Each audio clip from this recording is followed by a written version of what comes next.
Welcome into Fantasy Pros. This is the Fantasy Football Podcast. Tera Roberts here along with Pat Fitzmaurice and Billy Muzio. And today is our rankings show. We'll be going through the Fantasy Pros rankings tiers for wide receivers for Week 8. Pat and Billy will be providing their thoughts on each of the players in the tiers, and there is truly no better pair to provide analysis on these rankings because Billy was the number 4 overall most accurate in-season ranker in fantasy football in 2022, and he has done consistently well in our accuracy competition. Fitz was the most accurate in-season weekly ranker in 2020 and has done consistently extremely well. Been one of the most accurate rankers in fantasy football. You can find Billy at FF Muzio. You can find Pat at Fitz_FF. And you can find me at It's Tera Time. So get ready because this is going to be a great show. We're going through these wide receivers and it's going to help you out a ton this week with your fantasy matchups.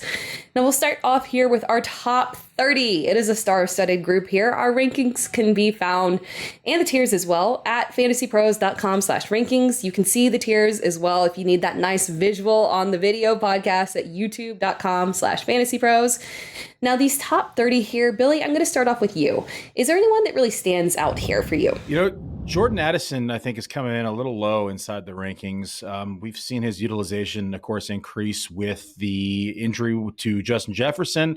Last week finished as the wide receiver number 1. I get Green Bay, a little bit tough of a matchup, but I do think that lack of weapons here is going to kind of bolster his usage moving forward.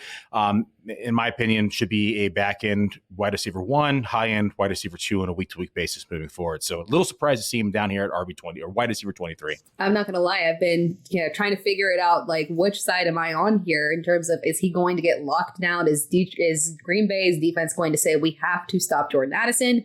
Or are we going to see him have a fine game? It could go either way. Pat, what stands out here in the top 30 for you? Boy, I think if you asked any fantasy manager who's been the most pleasant surprise of the wide receiver position so far, they'd probably say Puka Nacua, first of all, but I think you could make a pretty good case that it's Adam Thielen. And here we've got Adam Thielen ranked as a wide receiver 1, checking in at wide receiver 12 in a week when there are no teams on bye.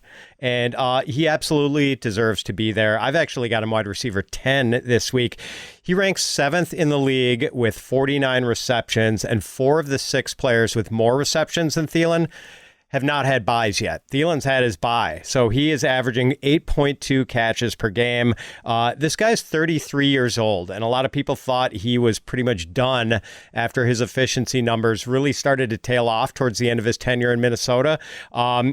Man, what a second act for Adam Thielen and his career. The late round gem, I think, of the 2023 fantasy season, maybe even more so than Puka Nacua. I agree 100%. It's so wonderful to see this for him.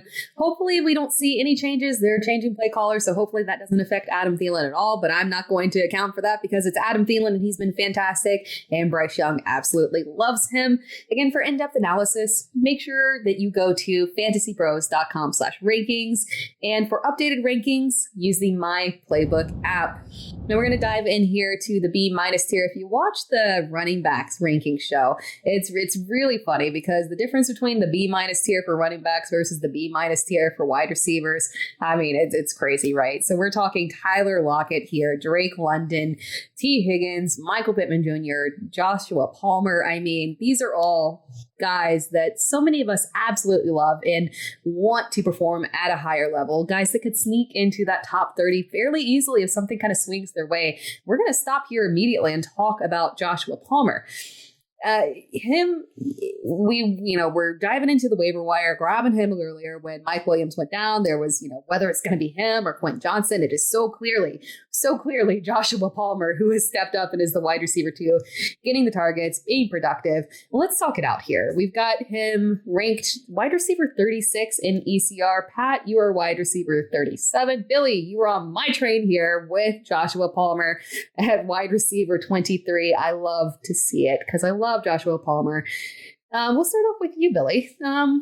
Talk very positively about Joshua Palmer this week. God, the disrespect for Josh Palmer on these rankings, guys. It's just a little asinine, honestly. Like, he has finished as wide receiver 37 or better since week 3. So he was wide receiver 28.5 PPR week 3, 35 week 4. By, of course, week 5, 37, week 6. Last week finally hits the wide receiver 11 mark. Just want to point out, too, in both those last games, the game versus Dallas in week 6 and the game versus the Raiders in week 4, he probably had a combined total of about 130, 140 yards called back on holding penalties and or missed on a touchdown. So both of those games, he could have easily finished inside the top 20 at the position had those penalties not, of course, happened. They did. So here we are. We're talking about him now as a wide receiver 3, but I think he's pretty comfortably a wide receiver 2 on a week-to-week basis. It's one of the pass heaviest offenses. They, of course, get the Bears, who aren't necessarily bad against the pass. They are, though, bad against the slot receiver. And I know he doesn't run all of his routes in the slot, but he does run about 30% rate out of the slot. So we should see him there a bit. I do think, though, that the volume will kind of prop him up in terms of fantasy. We know that Keenan Allen has been a target of the defense. They've been the one trying to shut him down. That opens up a lot of the field for Josh Palmer. Last week, he saw 25% of the target share, 21% the week before, 35% in week number 4. I like his chances of finishing inside the top 24th position on a week-to-week basis, especially when Justin Herbert's throwing the ball. So love Josh Palmer. Thank everyone else got to get it together here on the rankings. I love it. You spoke just everything. It was like you were preaching to the choir that is me. I'm in with it all together. We've got the better matchup here. I'm looking for a nice bounce back for the Chargers as a whole here. For Justin Herbert, for Keenan Allen, for Austin Eckler to bounce forward. Just like give us a little something here. After that tough matchup with Kansas City. You mentioned the Chicago defense has been performing better than expected, but still it's one that's vulnerable. You can take advantage. Pat, you were on with ECR here. You've got him at wide receiver 37. You're not buying into Josh Palmer as much as Billy and I are in love with Josh Palmer. And Billy's coming at me for it, Tera. I mean, geez, just like, asinine. Oh boy, it's like, all right, Billy, let's see if I'm going to buy you around at the Fantasy Football Expo next year when I see you. No, just kidding. I did not think Palmer was a very good receiver coming into this season. And once Mike Williams went down, I assumed that Quentin Johnston was eventually going to go sailing past him in the target pecking order. That has not happened at all. Johnston has been very disappointing, and Palmer has been undeniably good. Averaging 10.1 yards per target right now, Josh Palmer is. And I don't know if that's sustainable, but it speaks to how well Palmer has been playing ever since the Mike Williams injury. And the matchup against the Bears, certainly a good one. I guess my main reservations here are that, number one, we know what a target hog Keenan Allen is. And that's not going to change. We haven't seen Palmer get more than 8 targets in a game this season. So there is kind of a target ceiling here for him. And number 2, and a lesser concern, but since the Mike Williams injury, Justin Herbert has only thrown 4 touchdown passes in 3 games. So that might just be the vagaries of small sample sizes, but it's something to keep in mind that the touchdown output has not been as prolific for Justin Herbert since losing Mike Williams. But I can't argue with anyone who wants to throw Josh Palmer into their lineup this week. I can't quite squeeze him into wide receiver 2 range like Billy has him. I understand it. I mean, Justin Herbert has been a little underwhelming recently. Hopefully we get this nice bounce back here. All right, we're going to move on to our next tier, which is the C+ tier. We're going to pull out a couple of guys here. Another tier. I like these wide receiver tiers. They make me happy. Marquise Brown, Rashee Rice, Deontay Johnson, Josh Downs, Gabe Davis. This is a tier. This is clearly my happy tier because I like quite a few people in here. And one person that I want to see how much you guys like or dislike, we'll see, is Rashee Rice, who has asserted himself as the wide receiver 1 for Kansas City. Now, what does the wide receiver 1 give you? That's something we can definitely debate here. But ECR has him at wide receiver 37. Pat, you've got him at wide receiver 46. And Billy, you've got him at wide receiver 35. Pat, I will start off with you. I want to know the skepticism around Rashee Rice. Is it, what is it about him? Is it just the limited upside that even being the wide receiver 1 of Kansas City, that it truly really caps you there because of Travis Kelce being the ultimate target hog there? Yeah, that's it, Tera. You asked the question, what is the wide receiver 1 worth in Kansas City? And the answer, maybe not that much. Maybe not as much as it should, considering you're playing with the best pure passer in football with Patrick Mahomes. And that's kind of the thing, that Rice has just been not getting enough snaps or targets for me to confidently rank him inside like wide receiver 3 territory. 59% snap share last week, season high, very encouraging. Like going into last week, I think his season-long target share had been, or snap share had been 38%.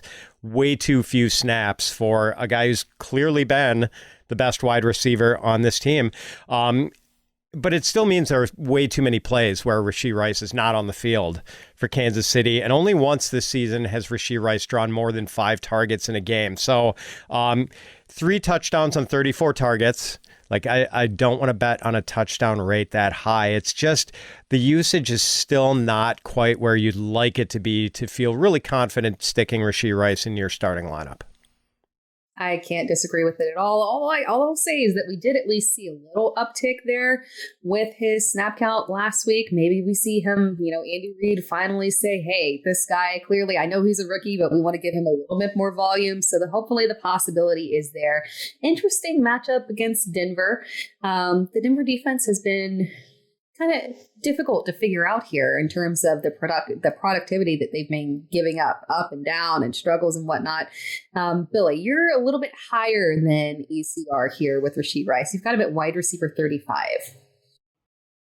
Yeah, I just like the positive trajectory in his usage. I know it hasn't been something that we can consistently say is there, but the trajectory has consistently pointed up. So his usage over just the past 3 weeks, weeks 5 route percentage, he saw a 23%, week 6, 50%, last week, 65%. We've seen the same in targets, 13, 11, 15. The interesting piece is actually out of the wide receiver core, he has actually seen the most third down looks from a percentage standpoint only second to Travis Kelce. So when the chains matter to move, they look Kelce's way and they look Rice's way. I do think that we are going to continue to see his usage increase. You watch tape, he looks like the best wide receiver on the team by far. I mean, it's not even close in comparison. I just want to see him get more involved. To Pat's point, the usage has been a bit alarming, and it's definitely something it's hard to project in order to just say, hey, we're going to slot him in for 17% targets. We're going to put him in for 60% snaps. We can't do that yet. I think we can lean that way right now as the usage continues to increase, but I think the Chiefs are smart enough. I think Andy Reid is smart enough to know that he's the best wide receiver on the team, and they're going to get him more involved. So I lean this way. I think they're going to continue to do so. At least my projections hope so, or else I'm going to take an L at this one, but I do think that he has the talent to succeed. Makes complete sense. All right. We're also going to talk about Josh Downs here. And spoiler alert, Pat, this is another one where I'm leaning towards Billy. I'm not going to lie. The ECR has got him at wide receiver 39. Pat, you were not feeling Josh Downs as much this week at wide receiver 45. Billy, you are really feeling Josh Downs this week at wide receiver 30. Josh Downs has been coming on strong. Not to knock Michael Pittman Jr. at all, because I absolutely love him. But you can't deny the connection that is there between Gardner Minshew and Josh Downs. And it's something that we've seen throughout the entire season when Gardner Minshew was stepping in for Anthony Richardson, when he was getting those mid-game injuries coming in, and we'd see targets towards Josh Downs. And now he's got that connection, and it's there. It's there for the rest of the season. Pat, we'll start off with you. Is it skepticism around maybe his volume? Because we've seen sometimes before where the targets are there, but the yardage really isn't there. The touchdown came through last week and the yardage was fine, but maybe that was a bit of an anomaly. Maybe he goes back down a little bit this week. What are you thinking around Josh Downs? Man, I feel like such a grumpy old man. You and Tera and Billy are embracing these talented young wide receiver, and I'm just like throwing cold water on all of this. But I think I actually am going to concede this battle and move up Josh Downs in my rankings. The more I look at this, the more I see it your way. With Downs seems to have really nice chemistry with Gardner Minshew, and the matchup suggests that Downs could have a lot of targets this week against the Saints. The Saints outside cornerbacks, Marshawn Lattimore and Paulson Adebo, very good. The Saints slot corner, Alontae Taylor, who's probably going to be covering Downs on most of his routes, giving up 0.3 1.39 fantasy points per route run into his coverage. That's a really high number. And PFF has Alontae Taylor graded 100th out of the 115 quarterbacks they've graded so far. So, yeah, it does seem like this could be a big Josh Downs day. I need to change this ranking and move him closer. It's probably somewhere between where Billy is a wide receiver 30 and consensus a wide receiver 39. That's the type of analysis that we need there. Just the matchup right there and talking about the cornerbacks and where Josh Downs slots in will help get you that edge, guys, because you could look at that and say, New Orleans, tough defense, they're not going to be able to throw, but there might be one particular player who has the ideal matchup there who will see those targets funneled to him, and maybe it's Josh Downs because of exactly what Pat said. That's the kind of analysis there that can help you win your fantasy week. Now, Billy, you've already got him at wide receiver 30. We don't got to talk you into it. Talk to us about Josh Downs and where you see him heading this week. Really happy that Pat stopped yelling at the kids on his lawn, invite him over to the party to have a little Josh Downs party. But he was on point here. New Orleans is really tough out wide. They've actually only given up 73.9 fantasy points out wide for the season, 137.4 fantasy points to the slot. So there is a lot of opportunity here for Downs to succeed this week. Downs has actually seen the third most slot snaps in the league at a 76.8% rate. He's going to be running out of the slot. He does well. We've seen him have the chemistry, as you mentioned, with Minshew. Not to mention, they're throwing the ball more with Minshew and running the ball less from a quarterback perspective, of course. And so we're going to continue to see more opportunities in the passing game. So like Downs, I like the talent. I like his usage, consistently seeing 6 or more targets in the last 3 weeks. We have seen some double-digit targets in week 3 as well. So I do think that usage is there. The position for him facing in the slot is there. I'm liking the week. It's setting up for a successful week for him. There we go. Before we move on to the next tier, here's something every football fan should know. You can get anything you need for game day delivered with Uber Eats. Well, almost anything, because you can't get a new running back delivered with Uber Eats, but they will deliver flapjacks, tacos, 6-packs. Great pass protection? No. Great pizza? Yes. Championship defense? No. Deodorant? Yes. Turnovers? No. Turnovers, the pastries? Yes. Because Uber Eats delivers groceries too, and food from your favorite restaurants and other essentials. So this season, get anything, well, almost anything, for game day by ordering on Uber Eats app. Order now. Uber Eats, an official on-demand partner of the NFL. Alcohol in select markets. Product availability may vary by region. See app for details.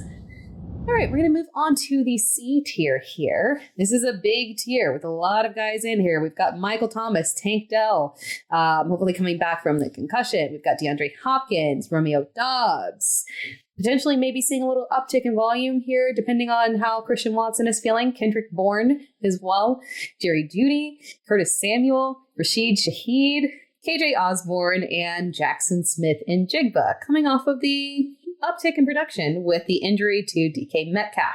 We're going to pull out one player in particular here that we want to talk about. It is none other than DeAndre Hopkins. We were joking around about the young receivers and us getting on board with them, and Pat needed to jump on the train a little bit more, but we're going to go back and we're going to talk about the older guys here. We're going to talk about DeAndre Hopkins. DeAndre Hopkins, we've got him at wide receiver 43. For ECR, Pat, you've got him at wide receiver 40. Billy, you've got him at wide receiver 34. So both of you feeling more positively about DeAndre Hopkins here.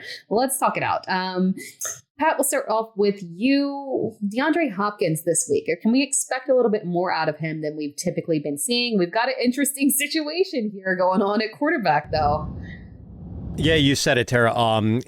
Hopkins is sailing into some pretty fierce headwinds this week, I think would be a good way to describe it. The Titans are going to use some sort of quarterback combo of Will Levis, a rookie, and Malik Willis, a second-year man, two very inexperienced and unrefined passers.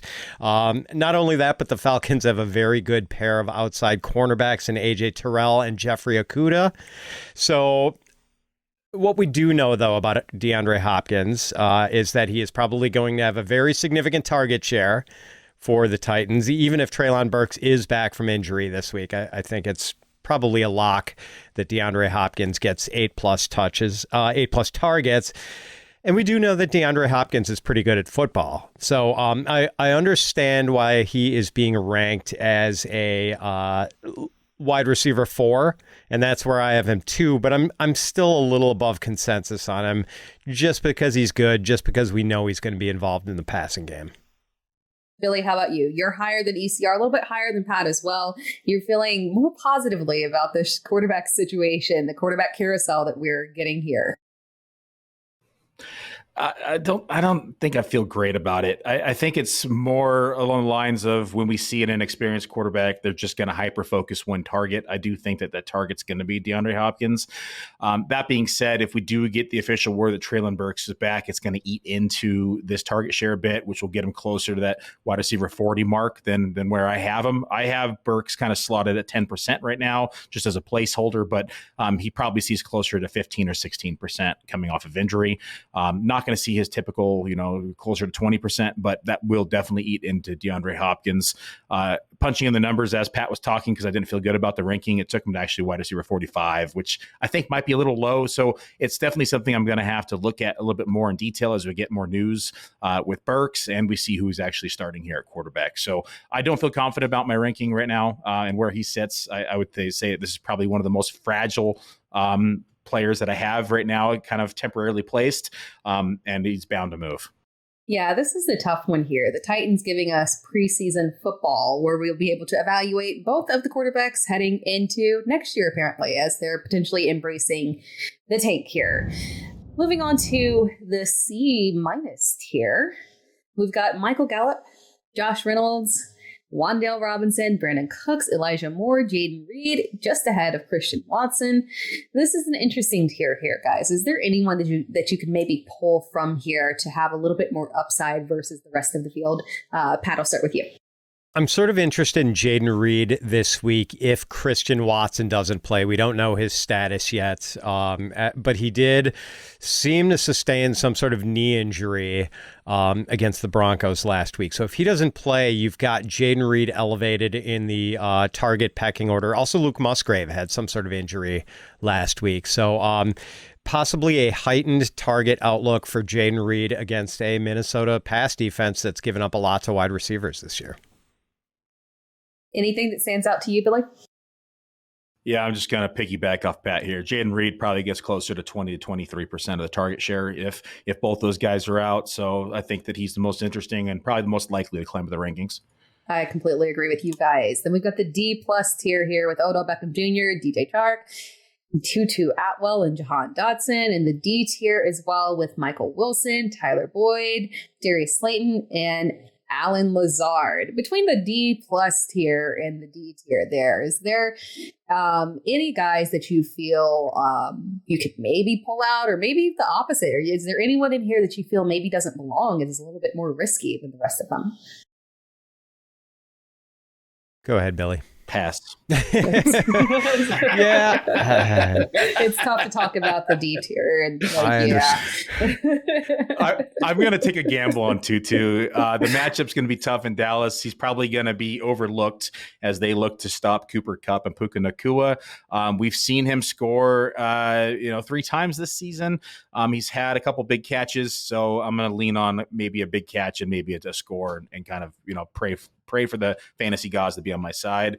But I don't feel comfortable about any of these guys, honestly. Pat, how about you? I agree with Billy. If you're going to pick one person from this group, pick the person who's tied to a really good pure passer and the guy who's really fast. That also kind of helps too. I don't love the matchup, but if you're in a pinch, Tutu might be able to get you something. It's just that we've seen the target share for Tutu really go down since the return of Cooper Kupp, which is the problem. Michael Wilson, I'm really intrigued by him. I want to get in on him, but I think I'm going to wait till Kyler Murray is back for the Cardinals before I do that, just because we've really seen the limitations of Josh Dobbs as a passer lately. Like, they've been running him pretty aggressively, but as far as passing, like, they're just I'm not that eager to start any wide receiver not named Marquise Brown with Josh Dobbs at quarterback. I agree. I do like that you pulled out Michael Wilson, though, because that is one to keep your eye on here. We've got Kyler Murray coming back in a couple of weeks, which some people are skeptical, but I find it exciting for that Arizona offense. And we could see a boost in productivity for several of those guys, including Michael Wilson. Before we move on to our next discussion here, if you want a chance to win a glorious fantasy football championship belt for your league, courtesy of our good friends at Trophy Smack, the #1 destination for epic fantasy football trophies, you need to subscribe to the Fantasy Pros YouTube channel right now. Drop a comment on this video, and that's it. We'll be announcing the winner right here on the channel, so make sure you turn on those notifications so you can claim your prize. All right. I definitely want that. I anticipate winning some don't mean to be, bullish on myself, but I anticipate winning some championships this year, and I would love to have one of those in my league. All right. We're going to do a Who Would You Rather segment here. And this is a good one of controversial guys for this first question here. It is Drake London versus Tennessee or Calvin Ridley versus Pittsburgh. Pat, what's your preference here? Who would you rather? Oh, I'm the Drake London guy. A big advocate. I mean, since week 2, he's been wide receiver 21 in PPR points per game. He's also probably going to draw Titans cornerback Christian Fulton on a majority of his routes, and that's a pretty good matchup for him.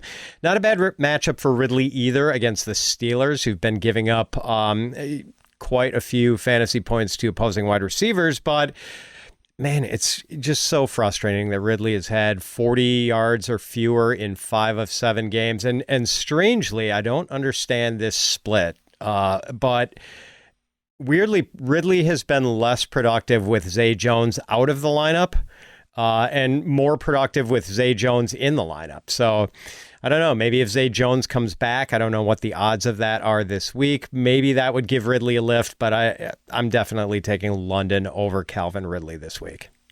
That is a very interesting point right there. Billy, which side are you on? Going with London as well. Got to follow the usage. 93% routes last week, 32% target share. We've seen 24% or better since week 5, actually week 4. And so consistently seeing the bulk of the targets here in this offense. Ridley's usage just inconsistent, and he has not been the receiver that people drafted.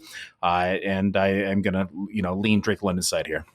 I'm with you guys. I am on the Drake London side, and for what it's worth, that means that it's a lock, because for every bit that Pat is the Drake London truther, I am the Arthur Smith hater. So it will take everything in my gut to say an Atlanta Falcon. So if I'm saying it, it must be true.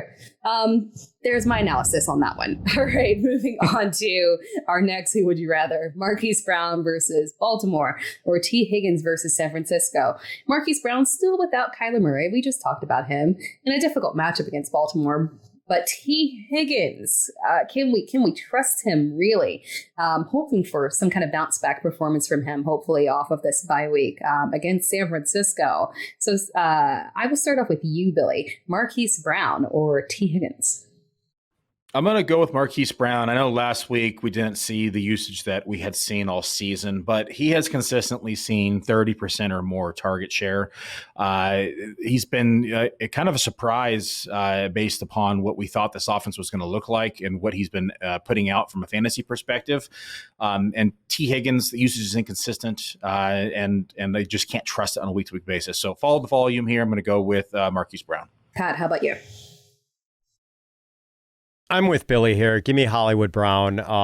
He had 5 targets in the Cardinals' first game, and since then he has seen at least 7 targets in every game, and he's had double-digit targets in 4 of those 6 games. So I know he has a tough matchup against the Ravens, but hey, it is a revenge game for Marquise Brown. And at this point, and I can't believe I'm saying this because T. Higgins is a guy whose talent I believe strongly in, but I kind of need a show-me game from him before I'm ready to put him back in my starting lineup, assuming that, I'm not really thin at wide receiver and forced to play him. But if I have other decent options there, I want to see T. Higgins have a strong game before I reinsert him into my lineup. I don't disagree with you on that one. It is a weird situation where with T. Higgins, we technically do have to have a prove it game because sometimes he comes back and he's active and that he's limited. So we don't truly know the level of production that he'll have in a game coming off of even a bye week with the injury before. So I'm with you guys. It's 2 for 2. It's Marquise Brown and the very reliable floor that he's had overall this season. All right, we're going to move on to our next kind of situation here with the flex appeal. I like this segment here, flex appeal. Pat and Billy, I am going to give you 3 players that fall into the flex zone, and you're going to tell me how you would order these 3 players.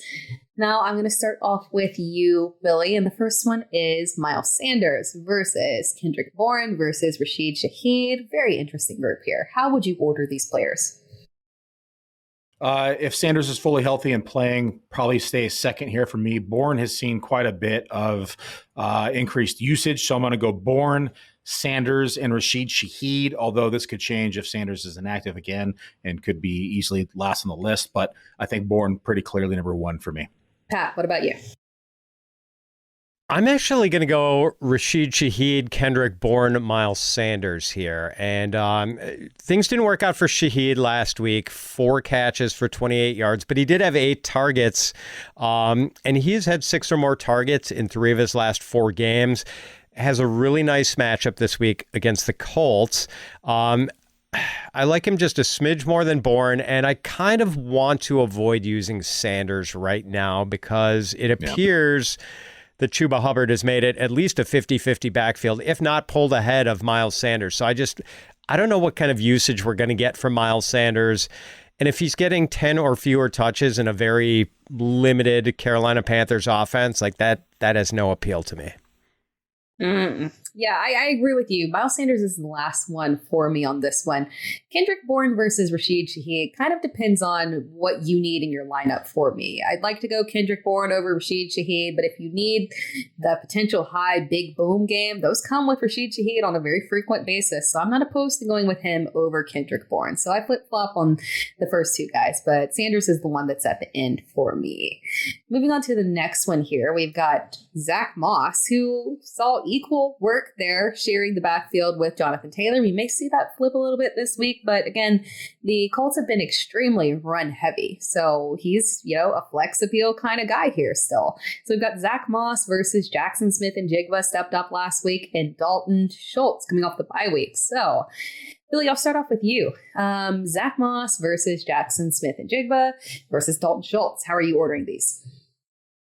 I'm going to go Zach Moss, Schultz if DK is active, and then JSN. Those 2 would be swapped if DK is not active.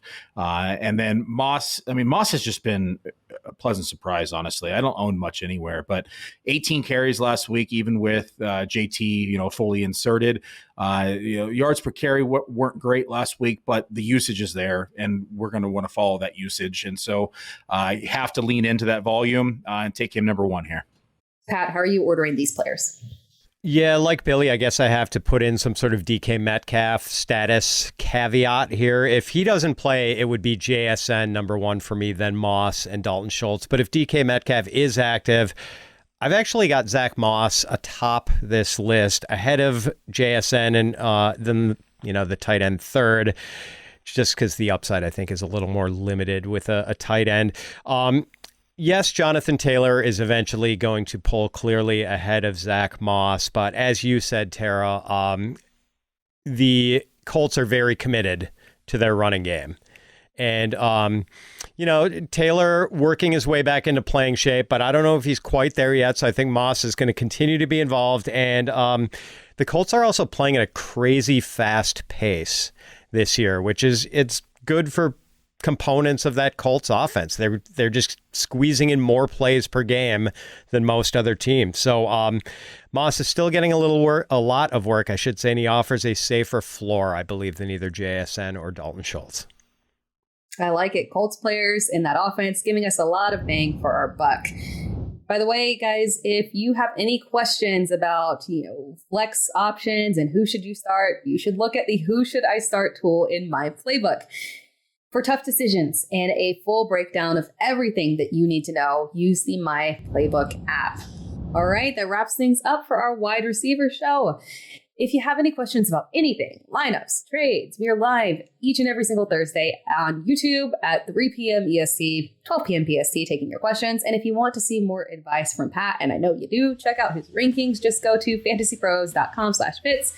And make sure that you check out Billy's work on Player Profiler as well. It is excellent. You cannot miss out on it. You can find Billy at FF Muzio. You can find Pat at Fitz_FF. You can find me at It's Tera Time. For Pat Fitzmaurice, for Billy Muzio, I am Tera Roberts. Thank you for tuning in.